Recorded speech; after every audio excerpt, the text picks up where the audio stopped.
Bonjour à tous. À l'occasion du dernier Lugdunum Roller Contest, l'équipe de rollerenligne.com a pris le départ de la randonnée roller de Lyon, une sortie organisée conjointement chaque vendredi soir par les associations Macadam Roller et Génération Roller. On part à leur rencontre. Donc bonjour, c'est Jean-Patrick, donc je dis JP. Je suis le président de Macadam Roller. Donc on est une association qui promeut le roller comme je l'ai, puisqu'on roule ensemble. Donc notre association, elle fait une randonnée qui part de la place de l'Europe à 20h15 rendez-vous et 20h30 départ. On rejoint donc l'association Macadam Roller, Génération Roller, avec qui on travaille et on roule tous les vendredis. Vous partez de Place de l'Europe? On passe de la place de l'Europe et on rejoint donc les copains de Génération Roller. Voilà. Donc on a également au niveau de Macadam Roller des initiations le premier dimanche et le troisième dimanche, donc c'est gratuit. Ça se passe au parc Sergent-Blandan. Et tous les mercredis, on fait une balade donc, dans Lyon avec donc, des gens qui vont évidemment, contrairement à la randonnée, faire une balade un peu plus sur les trottoirs, sur les pistes cyclables, de manière justement à voir la ville autrement. Voilà. Ça attire beaucoup de monde? Ça attire beaucoup de monde et on a plus, on va dire, plus des gens qui sont un peu plus débutants le mercredi. Le vendredi, c'est quand même des gens qui sont un peu plus confirmés. Est-ce que ça vous permet de rabattre des nouveaux licenciés, des nouveaux adhérents? Absolument, tout à fait. En fait, il y a deux publics. Il y a le public, on va dire, plus familial, plus, on va dire, citadin, le mercredi. Et le vendredi, c'est quand même un peu plus sportif, puisque le vendredi, on fait quand même, on va dire, entre 15 et 20 km. Donc c'est quand même, on va dire, un public qui est un peu plus sportif, qui est un peu plus, comment dire, performant. Historiquement, il y avait Génération qui avait lancé le mouvement, c'est ça? Alors le plus vieux mouvement, ça a été monté par une association qui s'appelait LER à l'époque, qui avait ni Macadam ni Génération Roller. Et puis au bout d'un moment, il y a des personnes qui se sont dit bah, tiens, on va faire un type d'activité de randonnée, une activité plus familiale, et Macadam a fait une activité plus sportive. Voilà, donc c'est pour ça que deux associations sont créées, et ça fait qu'effectivement on avait à l'époque deux entités complètement différentes, comme maintenant, mais avec des activités de randonnée complètement différentes. Voilà. Donc là, aujourd'hui, la rando, c'est quelle fréquence, c'est quel jour? Alors la rando, c'est tous les vendredis soirs, donc pour le grand plaisir de tous les Lyonnais. Donc on part de la place Bellecour. Les deux associations se réunissent place Bellecour pour qu'on ait plus de force vive. Et donc là, on fait des randonnées donc, qui font, on va dire, entre une quinzaine et 25 km maximum, avec des niveaux de difficulté plus ou moins durs, ça dépend. Donc ça, c'est signalé en amont sur le Facebook.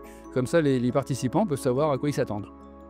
Et vous participez en cas de pluie ou est-ce que vous annulez? Alors, comme tous les patineurs, on ne peut pas se circuler par contre pluie parce que la chaussée est glissante. Donc voilà. Donc c'est quand il pleut, effectivement, on annule le plus tard possible. Mais dès qu'on a l'information que c'est dangereux parce que la route est glissante, on ne fait pas de randonnée. Combien de personnes qui fréquentent la rando en général? On va dire selon les périodes de l'année. En hiver, on se retrouve à une cinquantaine et en été, on est à 350, 400, ça dépend. Ouais, quand même. Ouais, voilà. Une belle rando déjà. Ça fait des belles randos, ouais. Donc là, depuis combien de temps tu l'as fait cette rando? Ah, moi, ça fait depuis 2003. 2003, et voilà, 20 ans, ouais. 2003, et j'ai commencé à faire du staff quelques années plus tard, donc 2004, 2005, j'ai commencé à staffer. Et puis après, j'ai fait tous les postes, puisqu'il y a des postes différents. On a le staff, on a la tête de la randonnée, qui elle régule la randonnée. Puis après, l'équipe qui est devant, qui ferme la route. C'est donc la voltige ou la pré-tête, selon le nom. Et à partir de là, les routes sont bloquées et les randonneurs sont en pleine sécurité puisque tous les carrefours sont bloqués et qu'il n'y a absolument aucun risque. Est-ce que vous avez besoin de staffeurs? Vous en formez régulièrement? Alors on en forme régulièrement, mais régulièrement il y en a qui s'en vont, puisqu'ils ont des problèmes souvent de famille, les enfants, ils ont des enfants, les gens aussi déménagent. On a eu pas mal de gens qui ont déménagé ces derniers temps, soit parce qu'ils sont partis en retraite, soit parce qu'ils ont déménagé pour le travail, voilà, donc, ou pour acheter une maison. Voilà, donc c'est vrai qu'on en forme régulièrement. Là ce soir, je forme Olivier qui vient de nous rejoindre. Voilà, donc il y a une formation déjà sur un livret où on en apprend tout ce qu'il faut sur un document. Et puis après, il y a la formation sur le terrain, parce que c'est la plus importante, hein, réagir en fonction des situations, en fonction des intersections, etc. C'est quoi le profil d'un bon staffeur? Le profil d'un bon staffeur, c'est un bénévole, avant tout. C'est une personne qui a envie de donner du plaisir aux autres. Et puis, c'est une personne qui veut se mettre au service des autres, tout simplement. Alors, il y a quand même un sacré avantage, c'est qu'on n'est pas bloqué à une certaine vitesse dans la randonnée, c'est qu'on peut remonter à une vitesse plus intéressante. Et puis après, on est une bande de copains. Donc voilà, on se fait rapidement des amis dans l'équipe du staff. En termes d'encadrement, là, vous avez donc les staffeurs. Il y a une voiture aussi? Il y a une voiture balai donc, qui régule effectivement derrière. On ne sait jamais si un véhicule automobile veut rentrer dans la randonnée de manière un peu plus sportive. Voilà, donc la voiture balai bloque les vélos, bloque les voitures. parce qu'effectivement, dans la randonnée, on est forcé, nous, d'assurer une sécurité maximum. Un petit mot pour encourager quelqu'un à devenir staffeur? Un petit mot, simplement que les personnes qui veulent se présenter, qu'elles n'hésitent pas.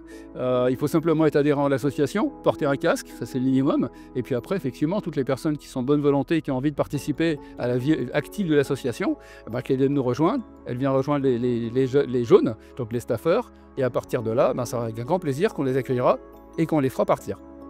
Et ça finit par un petit jaune? Ça finit par un petit jaune, c'est ça. Tout à fait. C'est le temps de la rigolade, mais c'est vrai couillant. Ça nous arrive par contre de faire parfois une petite troisième mi-temps avec les copains où on partage effectivement des moments conviviaux. Merci. Voilà, je t'en prie. Je suis Audrey Douany, je suis la nouvelle présidente de Génération Roller depuis le mois d'octobre dernier. Je fais partie de l'association depuis une bonne dizaine d'années maintenant. Oui, donc Ça date. J'ai commencé par les randos macadam, puis je suis venue à Génération Roller parce qu'elles sont un peu plus faciles pour moi. Et je me suis pris au jeu et du coup j'ai participé en tant que bénévole, en tant que staffeuse, puis je me suis présentée au CD il y a 2 ans maintenant. J'ai fait une année secrétaire et au départ de Sébastien, j'ai pris la présidence. comment elle est née cette collaboration avec Macadam alors Elle est née d'été compliqué à trouver du staff et on s'est dit que ça pouvait être une idée pour maintenir un rythme régulier de randonnée, de cumuler les forces en présence et c'est une belle association et ça marche bien. On arrive à faire rouler la rando très très régulièrement maintenant. Sauf quand la pluie s'invite. par semaine à peu près? Une fois par semaine. Alors nous, on prévoit une randonnée tous les vendredis. Et en fonction de la météo et de notre équipe encadrante, on annule ou pas. Et avec la mairie, ça se passe bien? On ne déclare plus en mairie. On déclare uniquement en préfecture aujourd'hui. Ça nous facilite la tâche en fait parce que Plus léger? c'est un peu plus léger. C'est plus simple, ils ont mis en place une plateforme numérique qui est extrêmement simple à utiliser, qui est très pratique et ça nous facilite vraiment la vie. Avant, ça prenait vraiment beaucoup de temps de faire les déclarations. Ça fait longtemps que je l'ai fait les déclarations. Aujourd'hui, ça me prend un temps minime sur ma journée. Bon. Et les relations sont extrêmement bonnes avec la préfecture du coup. Parce que ça, c'était pas évident avant, il y avait. Et au niveau de la police et de l'encadrement, est-ce qu'il y a une époque où vous aviez un encadrement policier et où est-ce que ça a basculé? J'ai mémoire de ça. Alors, j'ai pas tout l'historique, mais j'ai mémoire qu'effectivement, il y a eu un encadrement policier fut un temps. Et c'était du temps où les randos faisaient 2-3 000 randonneurs. Donc, avec une très très grosse équipe de staff, je crois qu'il y avait 50 staffeurs pour bloquer les rues. Et c'était des très grosses randonnées. Aujourd'hui, ça a plus beaucoup de sens malheureusement. Je sais pas pourquoi ils ont arrêté. J'ai pas toutes les clés en fait. Une randonnée comme ce soir où on a des voitures qui s'excitent un peu ou des motos, des scooters qui passent parce que même avec une voiture on peut pas mettre la vie en danger, la vie des gens en danger donc c'est compliqué. C'est très compliqué. Fin de la balade, nous espérons que cette excursion dans la capitale des Gaules vous a plu. Si vous avez envie de participer au rando ou de venir renforcer le staff, n'hésitez pas à contacter les clubs locaux. N'oubliez pas également que vous pouvez faire un don pour soutenir l'association rollerenligne.com. Merci et à la prochaine fois.